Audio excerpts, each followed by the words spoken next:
예, 촛불과 탄핵 그리고 조기 대선으로 출범한 문재인 정부. 벌써 40일이 넘어갑니다. 하지만 많은 기대를 안고 출범했지만 아직 국무위원 인선조차 마무리를 못하고 있습니다. 또 중점과제라고 했던 일자리 추경도 야당의 반대에 부딪혀서 진척이 없는 상황이죠. 그런 와중에 이번 주에는 한미 정상회담도 예정이 돼 있습니다. 참 굵직굵직한 고비마다 이분의 해안이 궁금해지곤 했습니다. 그래서 초대했습니다. 연결을 해보죠. 도올 김용옥 선생님, 안녕하세요. 아유, 오랜만입니다. 오랜만에 뵙습니다. 네네. 또 중요한 시기에 이렇게 초대를 저희가 하게 됐는데 요새는 근데 노자에 대한 책을 집필 중이시라고요. 예, 평생 전공한 것이기 때문에 동양고전을 제대로 이해하게 만드는 것이 문재인 정부를 맞이하는 국민들의 마음 자세에도 더 도움이 되리라고 생각돼서 노자에 관한 제 평생의 그 생각을 집대성하고 있습니다. 그런 중이시군요. 노자. 네. 지금 문재인 정부 40일이 이제 넘어갑니다. 한 달 조금 넘었습니다. 네. 이 정부를 어떻게 평가하고 계시는가? 이 질문부터 좀 시작을 해보죠. 현 정부에 대한 객관적인 평가는 갖추어지질 않았기 때문에 예. 단정적으로 뭐를 평가하기에는 너무 이른 시기입니다. 그렇지만은 일을 하고 있다라는 느낌을 국민에게 듬뿍 주었고 그만큼 국민들의 기대감을 충족시키고 있다고 저는 보는데 예. 요번 그 한미 정상 회담이야말로 예. 지금 이 정부를 판가름할 수 있는 어떤 결정적인 계기가 될 수 있는 그런 성과가 나와야 되지 않을까 이렇게 생각하고 있습니다. 자, 그럼 하나하나 좀 그 말씀들을 하나하나 좀 분석해보죠. 네. 우선 뭔가 일을 하고 있구나라는 느낌? 이런 걸 받으신다고요? 네네네네. 그 말은 무슨 얘기냐면 여태까지 정권을 잡으면은 그야말로 부귀 권력에만 매달렸지 진정한 그 국민이 바라는 대의를 향한 일을 정말 노심초사 일을 하는 그 정권이 없었다는 의미예요. 그래서 이 문재인 정권은 그래도 뭔가 그 일을 하고 있다라는 느낌을 확실히 주잖아요. 하루에 한 개씩 뭔가 진짜 일이 있었어요. 그러고 보면은 네. 하나하나 처리되는 모양새. 그래서 그런지 국민들 지지율이 상당히 높습니다. 네. 근데 국정이 쉽게 풀려가는 모양새는 아니에요. 정치권을 돌아보면. 일단 내각 인선이 마무리가 안 된 상태입니다. 강경화 외교장관 임명을 기점으로 해서 특히나 야당의 반발이 거센 상태. 지금 상임위도 보이콧했다가 이제 인사청문회 이번 주부터 다시 시작할 정도로 지금 어려운 상황인데 야당은 얘기합니다. 지금 대통령이 국민 지지율 믿고 야당들하고 소통 안 하려고 한다. 박근혜 정부를 향해서 소통 안 된다 했지만 지금 자신들이 소통 안 하고 있다. 협치를 파괴하고 있다. 어떻게 생각하세요? 그 중요한 것은 예. 지금 이 정권이 빨리 하고자 하는 일을 할 수 있도록 일단 그런 문제는 좀 넘어가고 진정한 그 사람들이 이 정치를 해 나갈 때 거기다가 브레이크를 걸어야지. 너무 지금 인선이라는 이런 문제를 가지고 그 야권에서 그 물고 늘어지면은 국민들의 눈에 너무하다라는 느낌을 주게 되면은 결국은 자기들이 앞으로 뭐 지방선거나 총선이나 이런 데 있어서 그 피해를 볼 수도 있다는 것을 생각을 해야죠. 알겠습니다. 일단은 좀 일할 수 있게끔 뭔가 좀 진용을 좀 꾸리고 뭔가 해볼 수 있는 발판이라도 마련을 해줘야 되지 않겠느냐 이런 호소셨는데 네네. 알겠습니다. 개혁에 대한 얘기를 해보죠. 어찌해서 이렇게 인선이 마무리된다고 하면 그 다음에는 그 내각이 개혁을 추진하려 할 텐데 그때 또 한 번 저항이 일어날 가능성이 높습니다. 주말에 이 보도를 어떻게 보셨는지 모르겠습니다만 상당히 출렁였던 보도가 뭐냐면 검찰 내부에서 문 대통령을 놓고 문 아무개 어디까지 가나 보자 이런 분위기가 있다는 거예요. 법무부 장관 한두 명만 연속으로 낙마시키고 2달만 시끄럽게 하면 국민들의 신임도가 떨어져서 지지율은 50% 밑으로 떨어질 거다. 뭐 이런 얘기들이 들린다는 겁니다. 하여튼 이 검찰은 우리나라에서 가장 변하기 어려운 집단이고 사고가 예. 그리고 지금 법조계라고 하는 것은 예. 그동안 국민들이 재판을 받을 수 있는 그 모든 권리를 그 자체의 냉정한 그 법에 의해서 집행한 사람들이 아니라 그 법조계라고 하는 하나의 시스템 속에서 과연 자기들이 어떤 평점을 받느냐는 것을 계산하면서 국민에게 피해를 준 세력들이기 때문에 어떤 경우에도 법조계는 대대적인 개혁에 착수해야죠. 자기들 스스로. 스스로 착수해야 된다. 예. 근데 이게 스스로 되겠습니까? 국민들과 정부가 같이 압력을 넣어야죠. 과거의 법조계에 대한 국민들의 인식과 예. 지금 현재 국민들이 법조계에 대해서 가지고 있는 인식은 아주 다릅니다. 촛불혁명을 거친 민심이라고 하는 것은 예. 과거의 최순실이나 이런 모든 문제가 결국은 법조계가 권력의 시녀 노릇을 하기 때문에 생기는 문제들이거든요. 그걸 국민들도 지금은 분명히 알고 있다. 그 말씀이신 거예요. 그렇고 국민들은 이러한 문제에 대해서는 확고하게 새로운 국면이 도래해야 된다는 확신이 있는 거죠. 국민들에게. 국민적인 열망이 그 어느 때보다 크기 때문에 어떻게 보면은 이 저항이라는 것도 이번에는 넘을 수 있을 것이다. 개혁이 성공할 것이다. 이런 말씀 또 올 김용옥 선생님 지금 만나고 있습니다. 그나저나 이런 와중에 국내 상황은 이런데요. 지금 이제 국외로는 한미 정상회담이 예정이 돼 있습니다. 아까 그러셨어요. 이 한미 정상회담이 굉장히 중요하다. 왜 이렇게 굉장히 중요하다 생각하셨을까요? 지금 한미 정상회담이라고 하는 것이 이게 제가 알기로 한미 정상이 만난 것이 요번이 64번째라든가 하여튼 60여 차례나 되는 기나긴 역사를 가지고 있는데 여태까지 그 한미 정상이라고 하는 것은 진정한 의미에서 정상회담이 아니었어요. 무슨 얘기냐면 이 종속적 지위에 있는 사람이 자기가 정권의 정당성이 없기 때문에 그 정당성을 인정받기 위해서 천자를 아련하러 가는 식의 회담들이었다고.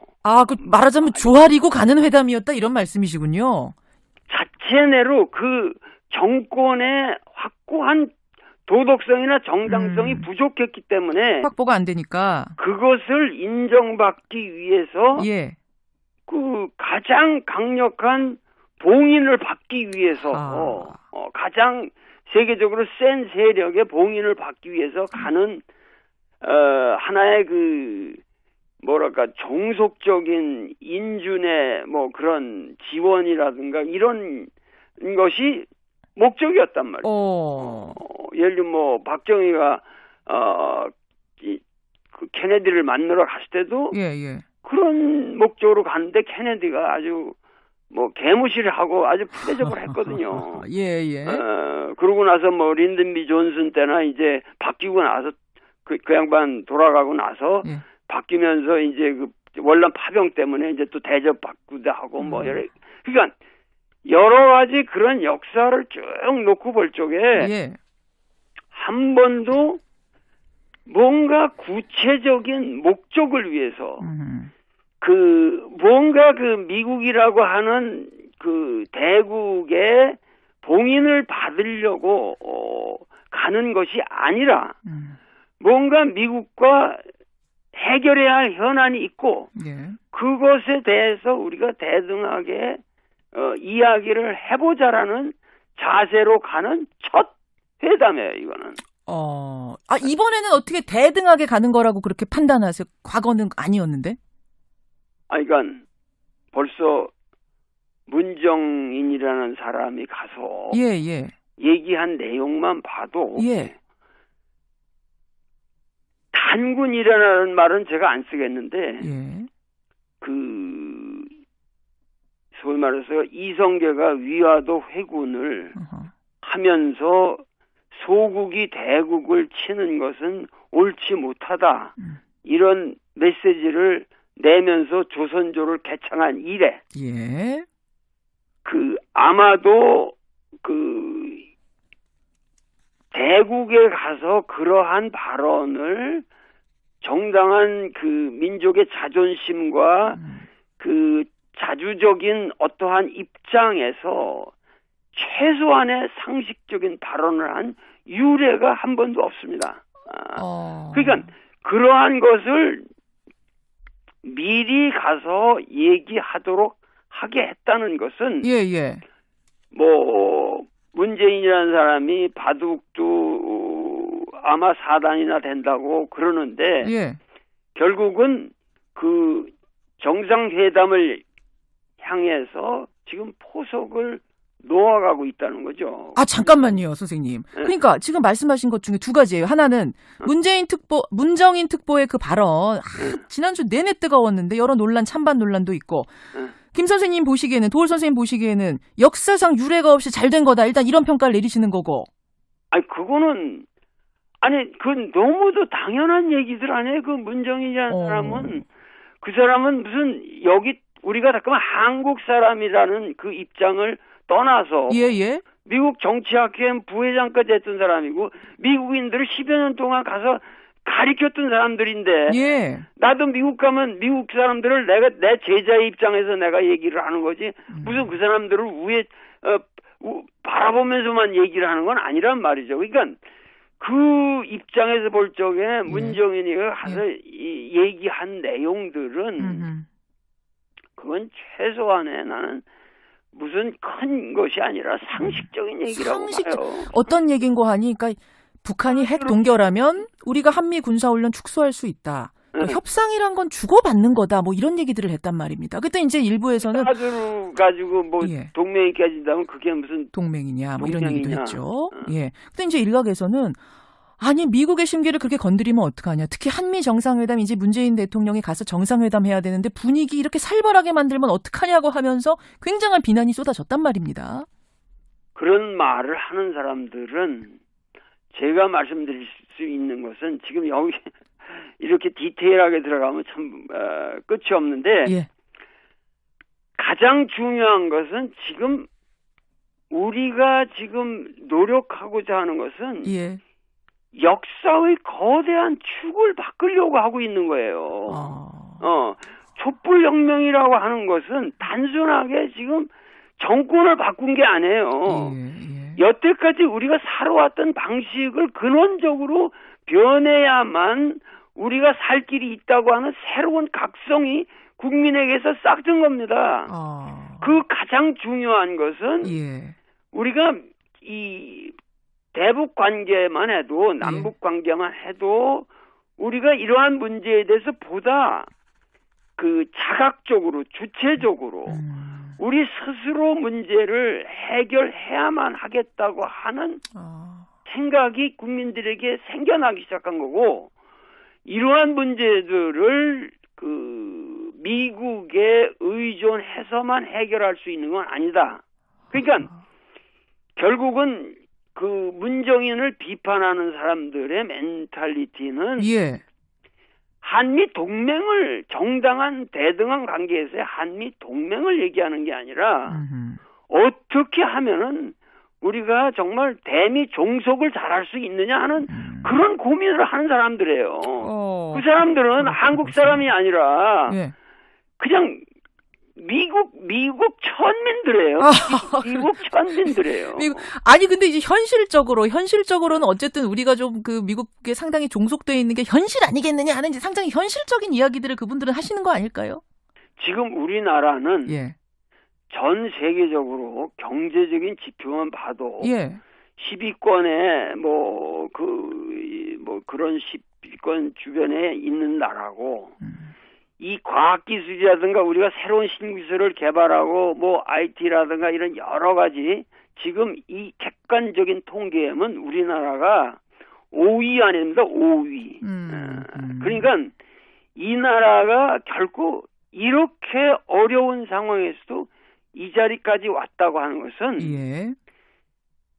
세계적인 그 국가의 반열이 들 수 있는 훌륭한 나라일 뿐만 아니라 예. 미국에 있어서는 우리가 한미 동맹이라는 것을 우리 측에서만 생각할 것이 아니라 예. 미국 측에서 만약에 이 동아시아에서 한국이라고 하는 이 위대한 우방이 없으면 미국은 존재하지도 않아요. 이시대이자에서 미국은 족보가 없는 나라가 되는 거예요. 그만큼 한국은 위상이 크고 그렇기 때문에 그러한 데 대한 자부감을 가지고 그거를 지렛대로 해서 미국과 협상을 우리는 할 충분한 이유가 있습니다. 충분한. 우리가 그동안 너무 스스로 위축돼 있었던 걸까요? 너무 자신감이 없었던 걸까요? 위축될 정도가 아니라 예. 완전히 그 임진왜란 같은 거를 갖다가 그 이순신 같은 그런 위대한 명장들이 사실은 그 국난을 극복했음에도 불구하고 선조가 뭐라 그랬냐면 예. 그 명나라에서 온 천병이 우리를 구해줬지 이순신은 아무런 공로가 없다고 그랬어요. 그 사람이. 그랬었죠. 예, 그러니까 무슨 얘기냐면은 완전히 그 뭐 위축 정도가 아니라 예. 그 자멸 아주 그 자기를 그 비하시키는 것이 그것이 상식화돼 있다는 얘기죠. 자기 비하, 우리 스스로. 자기 비하가 상식화돼 있다는 거예요. 미국 앞에 서면 작아지는, 대강대국 앞에 서면 작아지는 어떤 그런 뭐 관습이라 그럴까요? 우리의 관성이 지금까지도 남아 있는 것. 이거를 지금은 털 때가 됐다고 보세요. 촛불을 계기로 털 때가 됐다고 보시는 거예요. 털어야만 되고 그리고 이 남북 문제라는 것을 우리 스스로 그 좌표를 설정해서 예. 차곡차곡 어떠한 목표를 향해서 나아감으로써 예.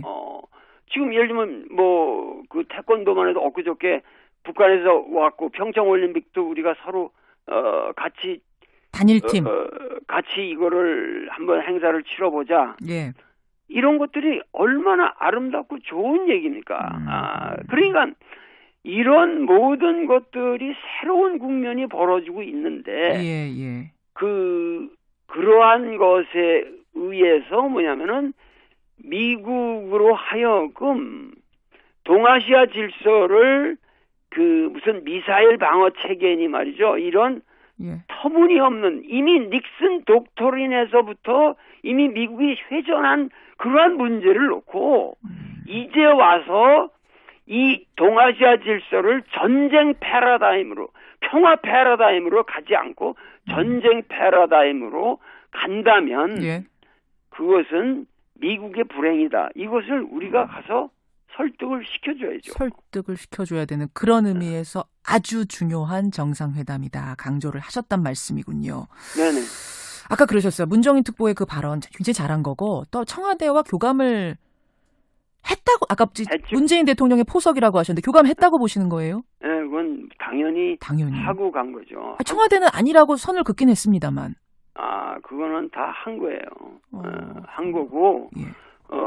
그 문정인이라는 사람은 상식적인 발언을 한 거예요. 상식적인 발언. 그 정도는 그 사람의 학문적 감각이나 예. 상식적인 그 사람의 지식 범위에서 볼 적에 예. 전혀 이 정치적인 발언이라고까지도 말할 여지도 없는 그저 그냥 상식적인 얘기예요. 이걸로 인해서 오히려 정상회담이 꼬이거나 미국이 우리를 더 안 좋게 보거나 뭐 이럴 가능성은 없다고 보세요. 오히려 득이 되면 득이 됐지 해는 안 될 거라고 보세요. 당연하죠. 그것은 이 맹자에 그런 말이 있습니다. 그 맹자가 이제 굉장한 왕후장상들을 많이 만나면서 댕긴 사람 아니에요. 예. 그런데 하는 말이 세대인 즉 묘지하라라는 말이 있는데 그건 무슨 얘기냐면 뭡니까? 나보다 큰 위대하게 보이는 그런 권세 등등한 왕후 장상들을 만날 때는 예. 우선 그들을 좀 깔보는 것이 좋다. 오히려. 예, 그들을 왜냐하면 예. 그들은 맹자에 말하면은 그들은 어디까지나 그들이 지향하는 목표는 패권이고 예. 패도고 나는 선현의 입장에서 왕도를 구현하기 위해서 공자가 말한 인정을 구현하기 위해서 그 여민동락하는 것을 지상의 과제로 삼는 사람이고 그러기 때문에 그들이 지향하는 모든 가치관은 네.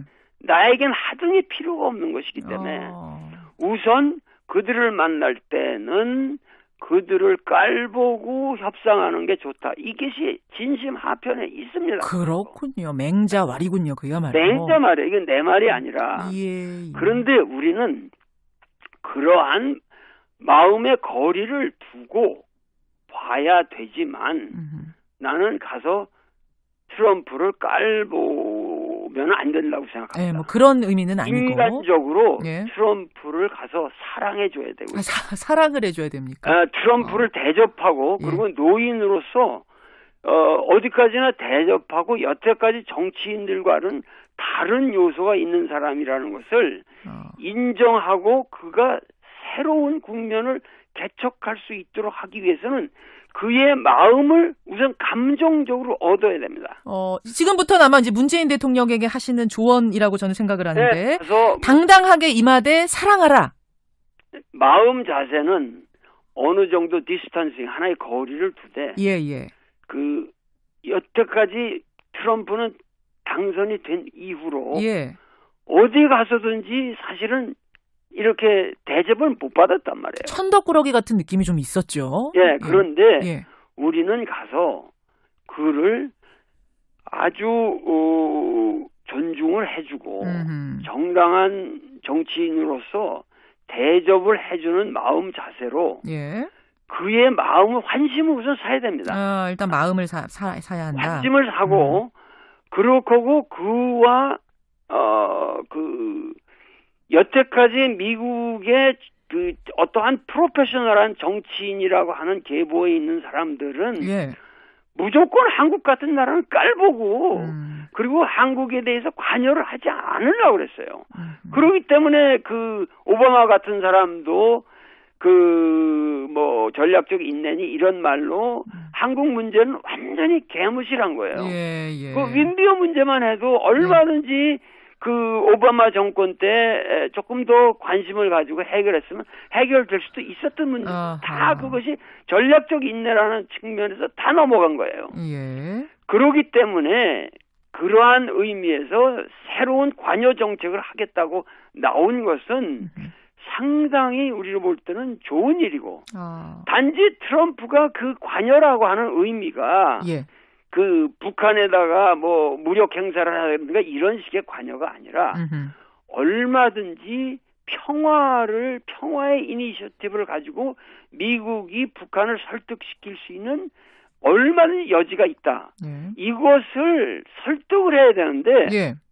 그 설득의 제일 중요한 것은 여태까지 우리나라가 미국 가서 우리 남한 정부가 북한 정부와 좋은 관계를 유지하고 싶고 우리 문제는 우리가 평화적으로 해결하고자 하는 것이 우리 국민의 열망이라고 하는 것을 미국의 지도자들이 확실하게 이해를 해줬으면 좋겠습니다.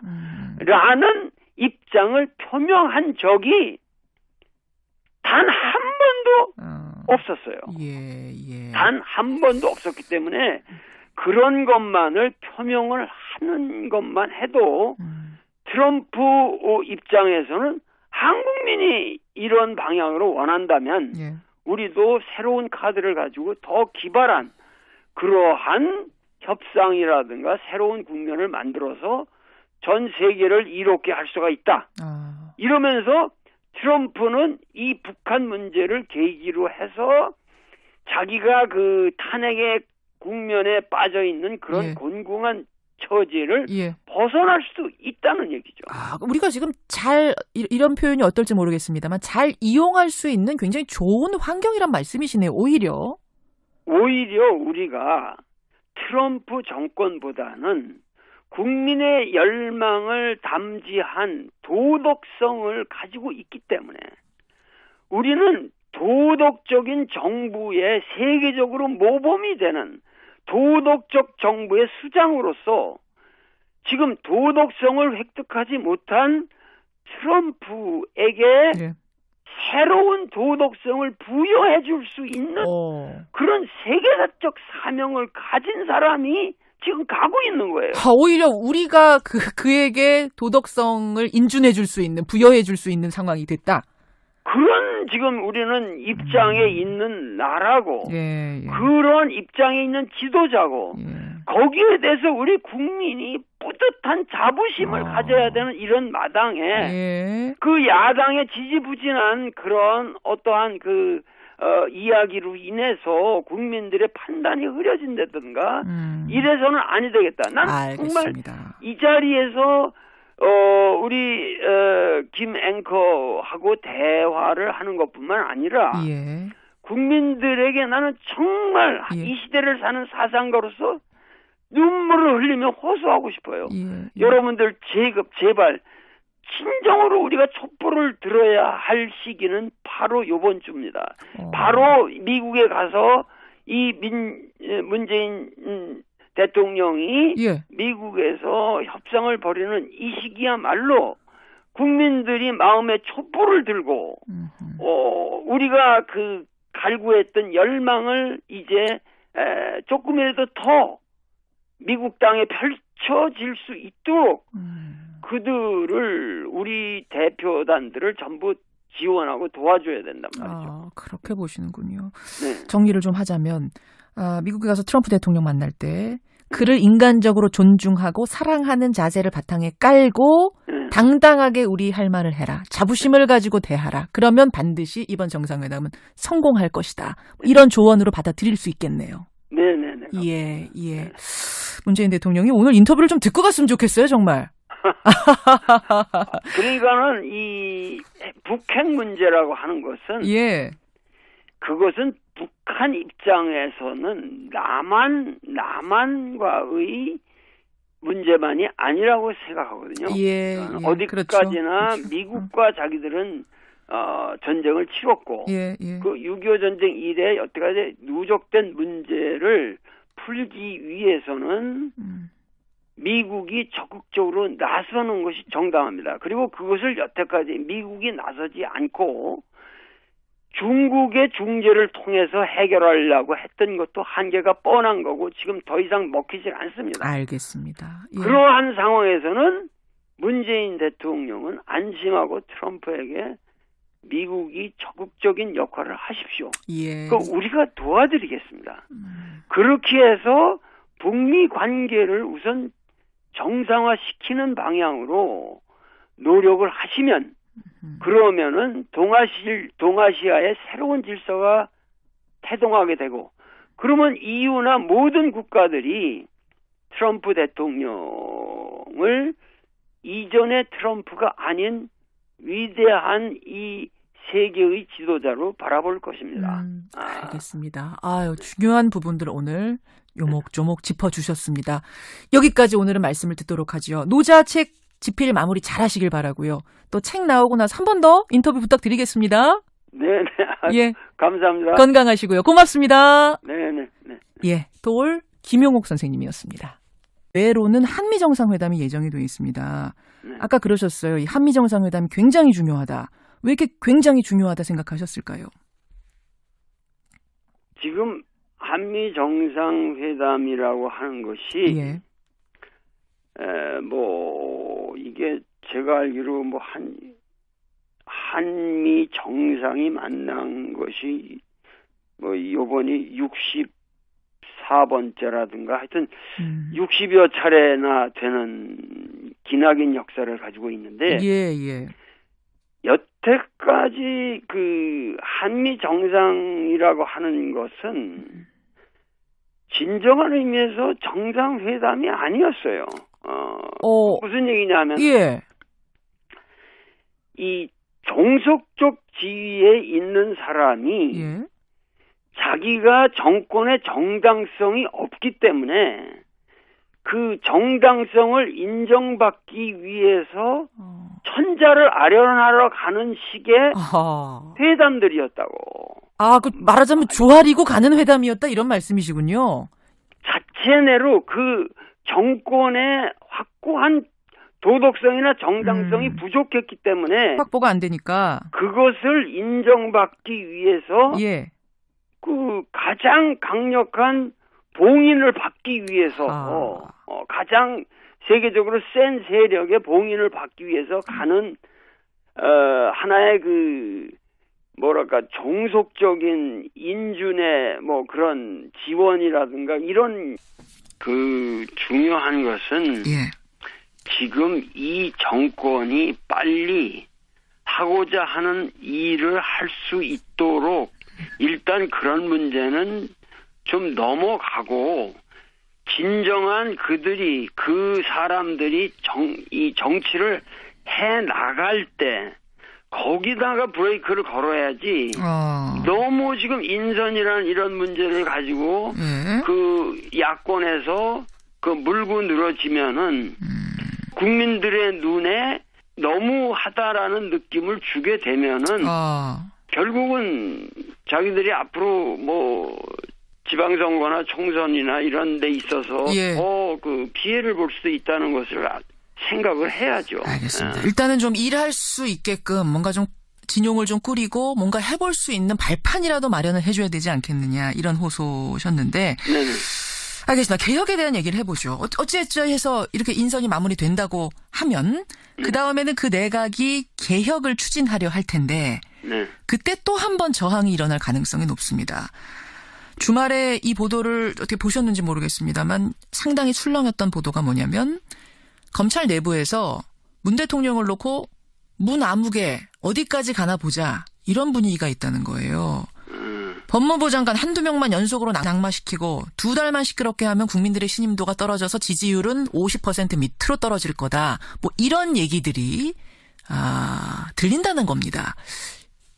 하여튼 이 검찰은 우리나라에서 촛불과 탄핵 그리고 조기 대선으로 출범한 문재인 정부 벌써 40일이 넘어갑니다.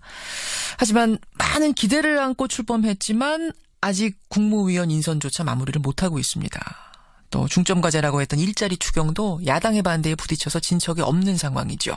그런 와중에 이번 주에는 한미 정상회담도 예정이 돼 있습니다. 참 굵직굵직한 고비마다 이분의 해안이 궁금해지곤 했습니다. 그래서 초대했습니다. 연결을 해보죠. 도올 김용옥 선생님 안녕하세요.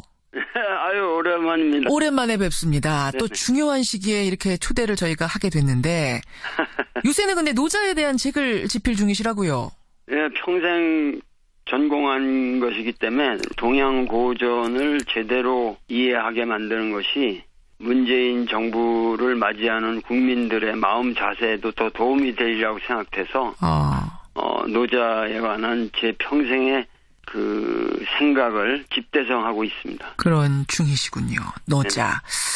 지금 문재인 정부 40일이 이제 넘어갑니다. 한 달 조금 넘었습니다. 네. 이 정부를 어떻게 평가하고 계시는가? 이 질문부터 좀 시작을 해보죠. 현 정부에 대한 객관적인 평가는 갖추어지질 않았기 때문에 단정적으로 뭐를 평가하기에는 너무 이른 시기입니다. 그렇지만은 일을 하고 있다라는 느낌을 국민에게 듬뿍 주었고 그만큼 국민들의 기대가 가장 변하기 어려운 집단이고 사고가 그리고 지금 법조계라고 하는 것은 그동안 국민들이 재판을 받을 수 있는 그 모든 권리를 그 자체의 냉정한 그 법에 의해서 집행한 사람들이 아니라 그 법조계라고 하는 하나의 시스템 속에서 과연 자기들이 어떤 평점을 받느냐는 것을 계산하면서 국민에게 피해를 준 세력들이기 때문에 어떤 경우에도 법조계는 대대적인 개혁에 착수해야죠. 자기들 스스로. 스스로 착수해야 된다. 예. 근데 이게 스스로 되겠습니까? 국민들과 정부가 같이 압력을 넣어야죠. 과거의 법조계에 대한 국민들의 인식과 예. 지금 현재 국민들이 법조계에 대해서 가지고 있는 인식은 아주 다릅니다. 촛불혁명을 거친 민심이라고 하는 것은 예. 과거의 최순실이나 이런 모든 문제가 결국은 법조계가 권력의 시녀 노릇을 하기 때문에 생기는 문제들이거든요. 그걸 국민들도 지금은 분명히 알고 있다. 그 말씀이신 거예요. 그렇고 국민들은 이러한 문제에 대해서는 확고하게 새로운 국면이 도래해야 된다는 확신이 있는 거죠. 국민들에게. 국민적인 열망이 그 어느 때보다 크기 때문에. 예, 어떻게 보면은 이 저항이라는 것도 이번에는 넘을 수 있을 것이다. 개혁이 성공할 것이다. 이런 말씀 또 김용옥 선생님 지금 만나고 있습니다. 그나저나 이런 와중에 국내 상황은 이런데요. 지금 이제 국을 충족시키고 있다고 저는 보는데 예. 요번 그 한미 정상